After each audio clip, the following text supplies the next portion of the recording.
rinumërimin e tërësishëm. Ka edhe deklarata publike që kanë bërë edhe eksponentë të subjekte të ndryshme politike, se konkretisht dua ta citojmë Xhavit Halitin, deputet i zgjedhur, se vjedhjet vota ka pasur thuajse çdo herë. S'është ndonjë sekret.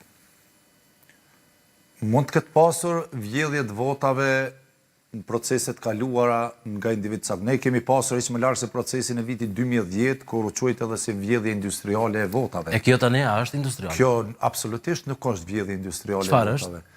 Sepse kjo është një përpjekje e lokalizuar që vrehet se ku është dhe pse është bërë, ndërsa në atë kohë nuk ishte vetëm vjedhje industriale të votës, kishte edhe një dhuntë pa parë tek komisionerët dhe sidomos tek vëzhguesit në këtë rast, dhe ishin ata të vetëvendosis që kishin shpërfaqur që në ditën e zgjedhjeve një fenomen të tillë.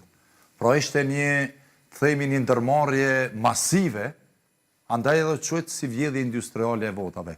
Këtu është një tendencë e keqpërdorimit të numëruesve që vinë nga subjektet politike dhe për të cilat në fund të fundit prokuria do ta thotë në fund fjalën e saj, pas një procesi të gjerë dhe të thellë bashkë me policinë, kuptohet, të hetimit për të siguruar që përgjegjësit të dalin para drejtësisë dhe ta marrin dënimin e merituar, por të njëjtën kohë duhet ta kemi parasysh që janë qindra dhe mijëra numërues tjerë të subjekteve politike që e kanë kryer detyrën e tyre me nder.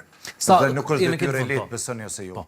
Jemi këtë në fund, sa do të zgjas ky proces i rinumërimit, mund të ketë vonesa të tjera apo do të kryhet siç është thënë në fund të janarit? Në bazë të planifikimit që kemi dhe deri me tani kur po flasim janë dikon 834 kuti që numërohen me sot, pra dhe tani besoj që është vetëm përfundim procesi i rinumërimit në KQZ, që i bie dikon 33% i totalit prej 2557 kutive që do duhet të rinumërohet dhe kanë mbetur dikon edhe 1780 e ca